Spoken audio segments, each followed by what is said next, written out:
Welcome to our In Focus discussion tonight on the Utah Jazz playoffs. The Jazz finishing with the best record in the NBA, but you already know that. They have the #1 seed, home court advantage. I mean, who's excited? I am. This has to happen, or this has only happened, I should say, one other time here in Utah. So to get to some of the history, to break down the team, and to make some predictions, we're joined now by ABC4's own Wesley Ruff. Wes, thanks for coming in on your day off to talk about the Jazz with me. No problem at all. Yeah, this is actually the second time it's happened, but the first time that they've had the overall best record. The 98, they were tied with Chicago, but had the tiebreaker and had the #1 seed. But this is the first time they've out and out had the #1 seed in the Well, NBA. you can always blame this Clevelander for not knowing a lot about the Jazz, but I am excited about them. They made me a fan this year. Good stuff. So let's have some fun here. Let's talk about the history. Tell me a little bit more about the early Jazz days that I obviously don't know about. Back in the, from 79 to 83, 84, they were awful. They were just awful. But then Frank Layden took over as head coach. They made some moves and ended up winning the Midwest Division back in 1984, made their first playoff appearance and went 2 rounds. And then they made it to the Western Conference Finals for the first time in 1992 and again in 1994, but then it was 97 and 98 when they won the Western Conference Championship and went to the NBA Finals against those hated Chicago Bulls. And they one other appearance in the Western Conference Finals against Golden State, like 2007, I want to say. Wow. Well, I was a kid in Cleveland at the time, and I actually remember watching the 90s and how big Malone and Stockton came to be. I was a big fan, especially after the Bulls kicked the Cavs out. So one of the questions we wanted to ask you was, was Jerry Sloan, was he the real key to that success for that team? Frank Layden told me once that a coach only has as much power as the players allow him to have. And all the players were afraid of Jerry Sloan. He had their respect because he could, if they wanted to fight him, he would beat them in a fight. Oh, wow. So they respected him, and so they followed his example. And if you executed the way that Jerry Sloan wanted you to, everybody knew the plays. Everybody knew the plays the Jazz were going to. My wife, who was not a basketball fan, knew the Jazz plays, but when they executed them, you couldn't stop them, and they were so good, and Sloan was obviously a huge part of that. Oh, wow. It's not like that today anymore, is it? Now, let's fast forward a little bit, and let's talk about Oklahoma, because, the Jazz are pretty well known for when the NBA shut down because of the COVID and everything that happened with the team. How do you think that affected things then, and how did that help the team this year kind of compete with things? I think Rudy Gobert was unfairly blamed for, kind of quote unquote shutting things down. It was going to happen at some point, and I think because it happened with Gobert when it did, I think it saved a lot of people and saved a lot of heartache and a lot of people, sports from being too infected with COVID and pandemic, because they were able to shut things down and start to get a handle on things. So I think Gobert and the Utah Jazz were unfairly blamed for that. It was going to happen at some point. It just happened that Gobert was the very first player that tested positive for that. It did kind of bring the team together, and they knew that they had to stay in quarantine, and because anytime a player would get COVID, test positive for COVID, it would shut the whole team down. And they had to forfeit, postpone games, whatever. So they made a decision to just, be very, very careful as they could be. And the Jazz got through it as well as any team in the NBA. Yeah, and they became a unit that we could all back here in Utah. And they're numero uno. So what do you think clicked for the team this year? This team has had maybe the best chemistry of any Utah Jazz team that I've seen. And I've covered the Jazz since 1985. Here in Salt Lake City. So I've seen a lot of teams, the Utah Jazz, but this team, a couple of years ago they were good. Last year, in 2019, it was just a little off, but this team, they don't care who does the scoring. They don't care who gets the honors. They just want to do well as a team. The egos are in check. I mean, when you think about it, everybody has huge egos in the NBA because every single player, even the bench player, was the best player on his team in college. So they all have huge egos, but they've been able to put those egos aside for the good of the team, and Quinn Snyder has done a great job with that, making sure that the team is the most important player I like it. I like it. I like it a lot. The bench, you just mentioned the bench. It's always important. So how do you think the bench is going to play come Sunday? They've got to play really well. The team has been with Donovan Mitchell out, with Mike Conley out, the team has had to make some changes and had to start Ingles at some point. Jordan Clarkson started a couple of games, but those guys will primarily be on the bench. And if the starting roles hold, then those guys will have a big role off the bench, Jordan Clarkson and Joe Ingles. And the beauty part of the fact that Mitchell was out for so long and Conley was out is some of the other guys on the bench who, deeper on the bench, got to play a lot the last couple of weeks of the NBA season and played well. So they've got some experience that if called upon during the playoffs, they're going to be ready because they've already been in the fire. Well, experience does matter. Exactly. We got about a minute left, Okay. so I got the big question for you. The big game's coming this weekend. There's a good series happening. What's your prediction here, Wes? I don't even know who the Jazz are going to play on Sunday. We won't know that until Friday night. It's going to be between Golden State and Memphis. But with the home court advantage, the Utah Jazz are allowing 13,000 fans into Vivint Smart Home Arena. That's more fans than any other team will allow in the NBA playoffs. That place is going to be rocking. This town is ready to blow the roof off that building. They want to see the Jazz do well. They've been the #1 team in the league for like 80% of the year. They want them to get the national attention that has been missing because everyone keeps saying it's going to be the Lakers, it's going to be Brooklyn, it's going to be Philadelphia, it's going to be the Clippers. They just keep leaving the Jazz out of the narrative when the Jazz have had the best record. I think the Jazz will win this series in 5 games, whoever they play. Whoever they play, because they're going to win. We all know they're going to win. They've got to get at least 2 rounds into this to make this season a success. And I think they'll get at least to the Western Conference Finals. All right. Well, you've been hearing from ABC4's own Wesley Ruff, straight off the golf course. Wes, thanks for having a conversation with us. 4.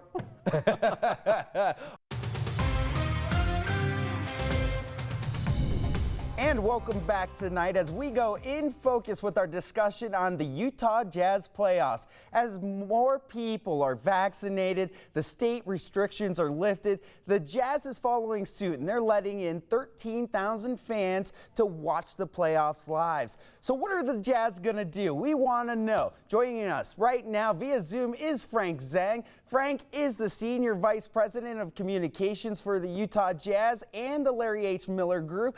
Welcome to the show, Frank. We're glad to have you. Thanks. It's great to join you guys as well. All right. Well, let's talk fans. What can they expect on Sunday from the Jazz? Hopefully there's going to be a win involved in all that. But as the playoffs kick off, what can fans expect as they start to head down to Vivint Smart Home Arena?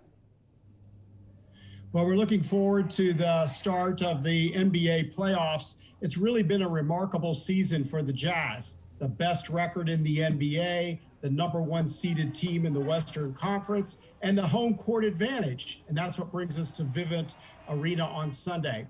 We've had incremental increases in our fan capacity throughout the last several months. We were actually one of the few teams to start the season with fans back in December.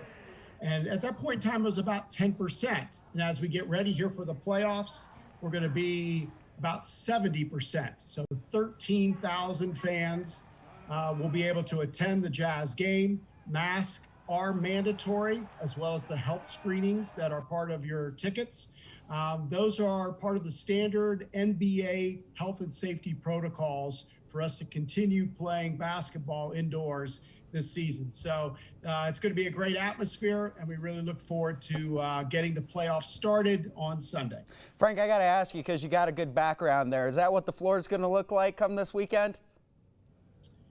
What is the floor going to look like? Yeah, I think you'll see a variable of things. Certainly, you're looking at the dark mode, which was a new look as part of our City Edition package this year. The Jazz actually have 5 different uniforms, but you will see different T-shirts in the stands. You will see different courts, and you will see different uniforms as the Jazz get ready to play on Sunday. And hey, let's face it, we have missed our fans. Yeah. They are the best.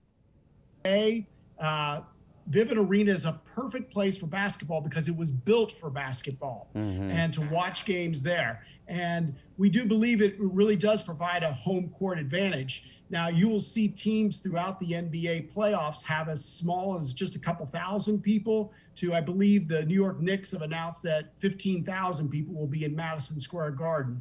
So again, there's a lot of variables that are out there.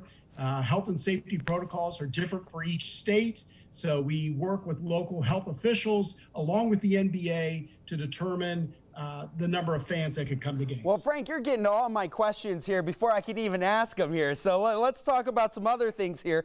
You know, those green jerseys, they're just remarkable. We like them here at ABC4. And so we got to talk about concessions, the team shop here a little bit. You know, what was the planning in that, and what can fans, you know, what do they need to know as they start to navigate some of those different areas?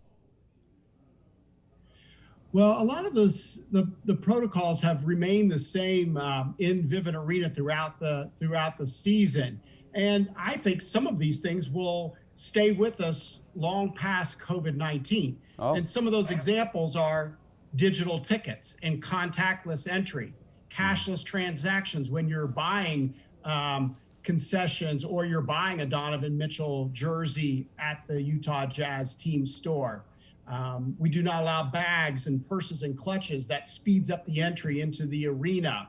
And then, as we mentioned earlier, the mandatory masks, the health screenings. We have plexiglass dividers that are behind the teams. We still block off some seats to keep a socially distanced seating pod. So I think maybe what may be the most interesting change is that here in the early part of the season, when we had just a couple thousand people, we actually would include audio sweeteners, i.e. there was some music or noise that was added into the arena, and that was necessary for the television broadcast as much as anything else, and obviously it adds to the atmosphere for the players.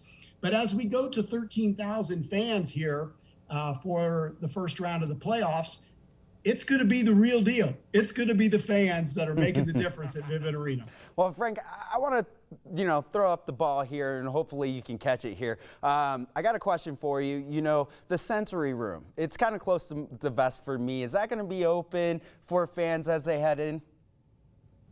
You know, the sensory room has been a feature on the 5th floor of Vivint Arena that we have had for several years. You know, we are very conscientious of the autism awareness and autism acceptance movement. Mm-hmm. One of our players, Joe Ingles, is very, very active. He and his wife, on behalf of their family and the community at large, are calling attention to it. And that certainly is one of the features that we have had at the arena when you have come in the past for concerts and shows and basketball games as well. And certainly as we increase attendance here and there are more people, some of those services that we've had in the arena now become as important as ever. All right, Frank, I got about a minute here, so I want to run through 2 quick questions for you here. As we get deeper into the playoffs, you like what I just did there? I wanted to know, are there going to be some things outdoors that some of the fans that can't go inside, can they go to watch parties? Are we going to see those? Are we going to see those as the team travels to different cities? So I appreciate your enthusiasm for extending the playoffs as long as possible. And, you know, we look forward, again, we are in great appreciation of our fans, and we think it'll be a tremendous experience when you come to Vivint Arena, both indoors and outdoors. So we will be activating a number of activities on the plaza. The broadcast from our local folks will be taking place there. There'll be food and beverage, team store access, other activities and entertainment that will take place on the plaza. Doors will open 2 hours in advance, so people have a little bit of extra time to get ready for the game when you come inside. We will look for other opportunities to engage our fans as we make this march through the playoffs, both home and away. And certainly as we continue to work through the health protocols that we've had in place, it allows more opportunities for us to do really fun things, both inside and outdoors of Vivint Arena. All right, Frank, well, I really appreciate you being here, and good job with those scholarships. That was a lot of good stuff that came out. If people missed that, they can go to abc4.com. But you've been hearing from Frank Zang, the Senior President of Communications for the Utah Jazz. Frank, thanks again, and hopefully you will bring us home some big wins coming up this weekend. Well, thank you for the invitation. And the Jazz are an important part of the community, and the playoffs are one of our favorite times because it really rallies everybody together for a common sense, a common cause. And we just hope that the return of basketball in person brings at least a little sense of normalcy back to all of our lives again. Frank, you're right there. We are united behind the Jazz this year, so thanks a lot.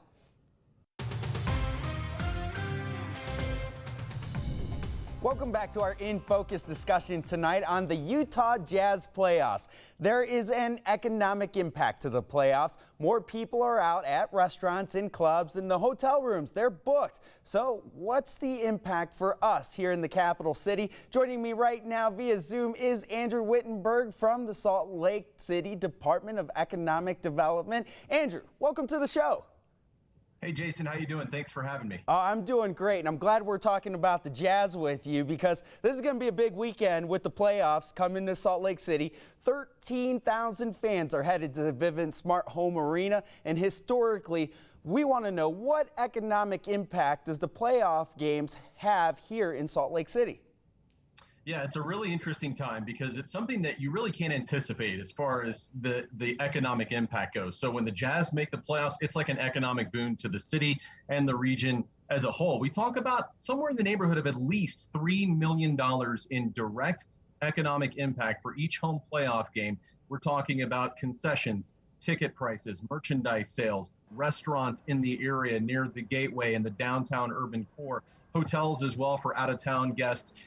The teams stay. They obviously block off rooms. They fly in through the airport. The teams that are visiting to play the Jazz, they eat at the restaurants, things like that. So all of these things add up to a total somewhere in the neighborhood of about $3 million in direct economic impact. Now, we also calculate indirect economic impact, and that's perhaps an even bigger number because you talk about a nationally televised audience, people seeing Salt Lake City from all over the country, all over the world really, and those people see the mountains, they see a cool downtown urban environment, they see a place that they may want to visit. That helps the tourism dollars, which is what we look at as indirect economic impact. And that's really hard to quantify because people may come and pay Salt Lake City a visit. They may decide to come and see a Jazz game if they live in the area. You mentioned millions of dollars here coming to the city. I mean, what can these little restaurants that are opening up, these bars, these clubs that are downtown, what can they gather from all these people who hopefully are coming to our capital city? Yeah, you know, it's interesting because we've heard from a lot of businesses that have looked to the city and other groups to try to figure out, hey, how can we capitalize on this interest? We know we're coming out of the pandemic. We know a lot of people have gotten vaccinations. We know people are getting more and more comfortable with going outdoors, in being in social situations, going to restaurants, going to retailers, going downtown. We've heard a lot of that sentiment. What can these businesses do to really capitalize on that? We think it's just simply being there and being open because we anticipate that this summer that the city is frankly going to be not bursting at the seams, but there's going to be quite a bit of activity. People going downtown to City Creek to go shopping, people wanting to spend a night out. They haven't been out in 14, 15 months. They're going to want to go out to the nice restaurants downtown. They're going to spend an evening with their significant other. They're going to want to take in a Jazz game and make a night out of it, perhaps stay in a hotel downtown. So just being there and being a participant in these activations that are happening, and not just for Open Streets, but also for Living Traditions Festival, the Twilight Concert Series coming up later this summer, things like that. When those restaurants, when those businesses are able to be open, when they're able to serve those people, that word of mouth gets around and that helps business as a whole. We saw 30% revenue increases for those businesses that participated in Open Streets last fall. And that was when things were still really, really tough as far as capacity goes. So we anticipate it to be higher this spring. Oh, that's going to be great. So if the Jazz go far in the playoffs, you know, we talked about $3 million worth of money coming into the city, but say they hit the championship. What does that mean for us? Because that's going to be an exciting time. Yeah, you know, that's when all bets are off, right? That's when people really start traveling. If you're a diehard fan of, say, the Clippers, perhaps a second-round matchup, or if you're a diehard fan of the Lakers, if they make it through Phoenix, or if it's Phoenix, you're talking about markets that really travel well to Salt Lake City. So should that get to that point where we're in the Western Conference Finals, perhaps the NBA Finals, you're talking that's when people will really start traveling out of market, visiting Salt Lake City for those potential matchups. And that's when those dollars can really ramp up. We've seen in the past as much as $5 million in economic impact from a single playoff game. But the average, again, about $3 million, but it could certainly go up. And that's when you talk about hotels, restaurants, really feeling that sort of collateral impact of an event like the NBA playoffs. So we're hopeful that the Jazz go really far in the playoffs because it helps everybody in the city. It helps offset tax liabilities. It helps businesses succeed.